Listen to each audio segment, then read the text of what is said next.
व्यवस्था फेल हुई है, तो मैं महापौर से यही पूछना चाहता हूँ कि इस व्यवस्था का जिम्मेदार कौन है? इस व्यवस्था पूरी व्यवस्था वैसे कुछ अच्छा होता है तो उसके लिए तो नगर निगम और महापौर की वाहवाही लेने के लिए रहते हैं, लेकिन कुछ व्यवस्था बिगड़ी है और उसकी खुद महापौर कह रही है कि व्यवस्था बिगड़ी है और इसकी जांच होगी। इसके लिए सबसे बड़ा तो दोषी महापौर ही है। मैं तो यही कहता हूँ कि महापौर में थोड़ी भी शर्म बची हो तो इस बयान के ऊपर खुद को इस्तीफा दे देना चाहिए। नमस्कार, आप देख रहे हैं अपनी मथुरा न्यूज और मैं हूं आपके साथ में प्रतीक चतुर्वेदी।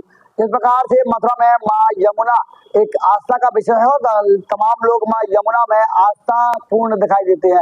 वहीं बात की जाए अगर मां यमुना के पर्वों की, तो मां यमुना के विशेष रूप से दो पर्व मनाए जाते हैं, जिसमें पहला मां यमुना का छठ, जिसमें मां यमुना का प्राकट्य उत्सव मनाया जाता है, और दूसरा यमद्वितीया का महापर्व, जिसमें लाखों की संख्या में श्रद्धालु मां यमुना में आस्था की डुबकी लगाते हैं।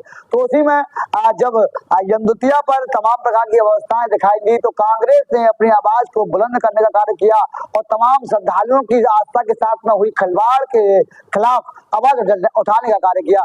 तो उसी संबंध में वार्ता करने के लिए हमारे साथ में मौजूद है कांग्रेस के उपाध्यक्ष पंडित राहुल चतुर्वेदी जी, जो कि लगातार कांग्रेस को सशक्त करने की बात करते रहते हैं और विभिन्न प्रकार के मुद्दों पर अपनी आवाज उठाने का कार्य करते हैं। तो जिस प्रकार से कल यहाँ यमद्वितीया के पर्व पर तमाम अवस्थाएं दिखाई दी, तो इन्होंने भी मां यमुना के लिए अपनी आवाज उठाने का कार्य किया। जानेंगे इनसे क्या कहेंगे वह ऐसे मुद्दे को लेकर। जी नमस्कार। इस मुद्दे को लेके जो महापौर का बयान आया है कि इसकी जांच होगी और आखिरी व्यवस्था फेल हुई है, तो मैं महापौर से यही पूछना चाहता हूँ कि इस व्यवस्था का जिम्मेदार कौन है? इस व्यवस्था पूरी व्यवस्था वैसे कुछ अच्छा होता है तो उसके लिए तो नगर निगम और महापौर की वाहवाही लेने के लिए रहते हैं, लेकिन कुछ व्यवस्था बिगड़ी है और उसकी खुद महापौर कह रही है कि व्यवस्था बिगड़ी है और इसकी जांच होगी।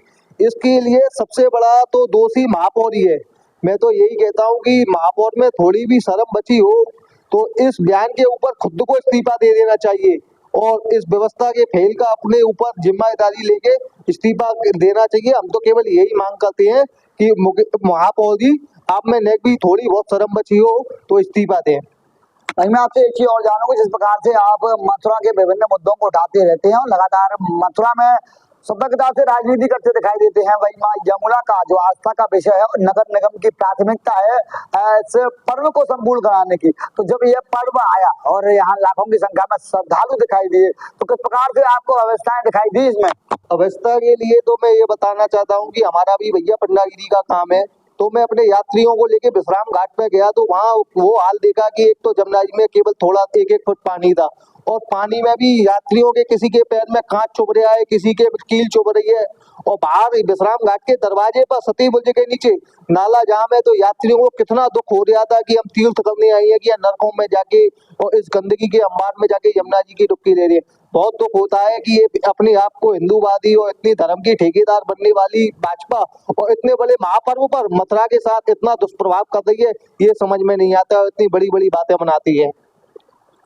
तो दर्शकों, इस प्रकार से आप देख रहे हैं कि तमाम लोग मां यमुना के इस मुद्दे को लेकर अपनी आस्था व्यक्त करते हुए नजर आते हैं। तो वहीं मां यमुना के महापर्व पर अव्यवस्थाएं जब दिखाई देती हैं, तो ये लोग अपनी आवाज को बुलंद करने का कार्य करते हैं और इनके द्वारा भी ये कहा जाता है कि जो भी लोग दोषी हैं उन पर सख्त से सख्त कार्रवाई हो। फिलहाल मैं अपने साथी के साथ प्रतीक चतुर्वेदी, अपनी मथुरा न्यूज के लिए।